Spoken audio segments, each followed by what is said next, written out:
A ver, hablemos de un concepto que seguro todos hemos escuchado alguna vez, la creación. Pero vamos a intentar algo. Olvidémonos por un momento del debate sobre el cómo empezó todo. Hoy nos vamos a centrar en una pregunta que es en realidad mucho más profunda: el por qué. Vamos a explorar qué significa teológica, filosóficamente, y van a ver que la respuesta es bastante más sorprendente de lo que parece. Es la pregunta, ¿no? La que se ha hecho la humanidad desde siempre. ¿De dónde salió todo esto? Es el punto de partida de mitos, de filosofías y, claro, de teologías. Pero fíjense, en la tradición judeocristiana, la creación es muchísimo más que una simple historia sobre cómo empezó el universo. Es la respuesta a una pregunta fundamental que busca definir la relación entre Dios, el cosmos y nosotros, la humanidad. Ok, vamos a desglosar esta definición, porque de verdad cada palabra cuenta. Primero, es un acto libre y amoroso. O sea, no fue una necesidad, no fue un accidente, fue una elección. Luego, que el universo fue creado de la nada, lo que en latín se dice ex nihilo. Esto es clave, porque implica que no había nada antes. Y por último, fíjense que no solo inaugura el tiempo, sino una historia, un relato que tiene un propósito.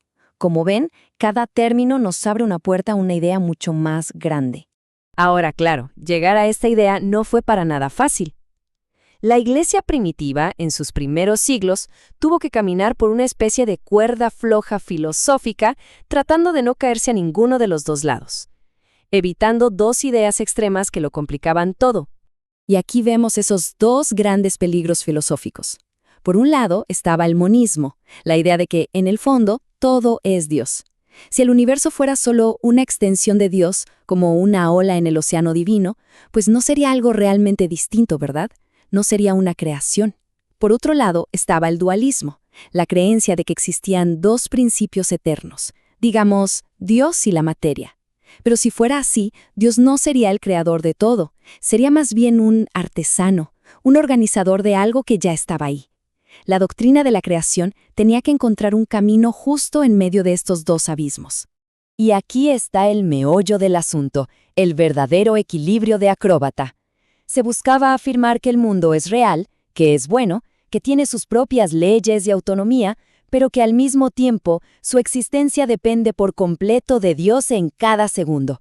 No es una parte de Dios, como diría el monismo, ni tampoco es un rival, como insinuaría el dualismo. Es algo distinto, pero que pende radicalmente de su creador. Una especie de autonomía dependiente, una paradoja fascinante, la verdad. Y justo aquí es donde la historia da un giro. ¿Y qué giro? Con la llegada del Nuevo Testamento, toda la conversación sobre la creación se reencuadra por completo. El foco se mueve desde el principio hacia el final, hacia el propósito último de todo. Seguramente a todos nos suena el arranque clásico, ¿no? El del libro del Génesis. En el principio, Dios creó los cielos y la tierra. El enfoque está clarísimo. Dios como el único creador, al inicio de todo. Pero ojo, escuchen ahora cómo empieza el Evangelio de Juan. En el principio era el Verbo, y todas las cosas por él fueron hechas. De repente, la figura de Cristo, el Verbo, se coloca en el centro mismo de la lógica de la creación. No es un agregado, es la pieza central. Y es por esto mismo que muchos teólogos se refieren al Evangelio de Juan casi como un nuevo Génesis. No es que anule el original, para nada, más bien lo ilumina desde una perspectiva totalmente nueva. Cristo ya no es solo el agente a través del cual se crea todo, sino que se convierte también en el modelo a seguir y la meta final de todo el universo. O sea, si tuviéramos que resumirlo en una sola idea, sería esta. El sentido de la creación no hay que buscarlo en su origen, sino en su destino. La pregunta fundamental cambia radicalmente. Ya no es tanto de dónde venimos, sino hacia dónde vamos. Y el destino, según esta visión, es que todo encuentre su unidad final en Cristo.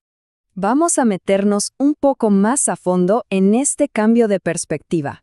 Veamos cómo la visión del Antiguo Testamento evoluciona y se transforma con la llegada del Nuevo.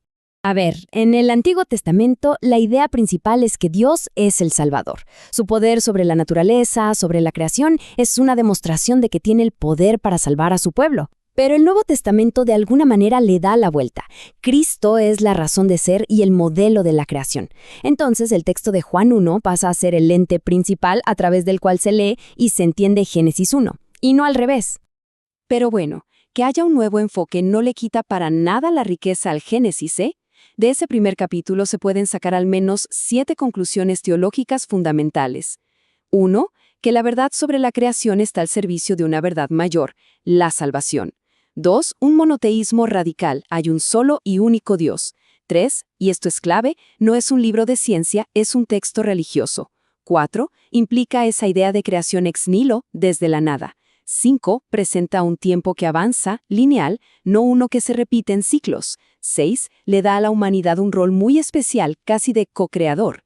Y 7. Que Dios no solo crea y se va, sino que sostiene activamente su creación. Es lo que se llama la providencia. Y claro, todo esto aterriza en preguntas que siguen muy vivas hoy en día. El eterno problema del mal y la supuesta tensión entre esta doctrina y la ciencia. Y aquí la fuente que analizamos dice algo, bueno, bastante fuerte.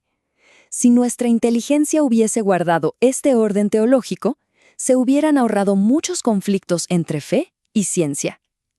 El argumento de fondo es que los conflictos nacen cuando se confunde una pregunta sobre el por qué de las cosas con una pregunta sobre el cómo funcionan.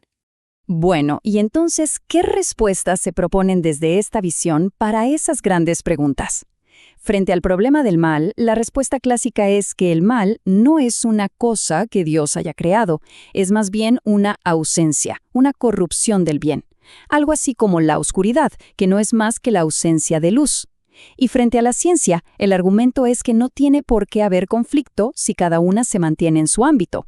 La fe responde al por qué, al sentido, y la ciencia responde al cómo, al mecanismo. Por eso, desde esta perspectiva, se pueden aceptar procesos como la evolución, siempre y cuando se entienda que Dios es la causa primera que sostiene toda esa realidad.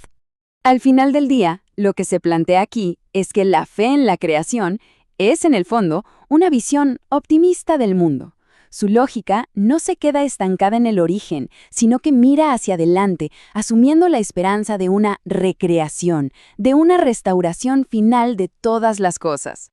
Y todo esto al final nos deja con una pregunta flotando en el aire, una para pensar. Si el propósito de todo lo que existe no se encuentra en su principio, sino en su meta final, ¿cómo cambia eso nuestra forma de ver la historia, el progreso y nuestro propio lugar en el universo?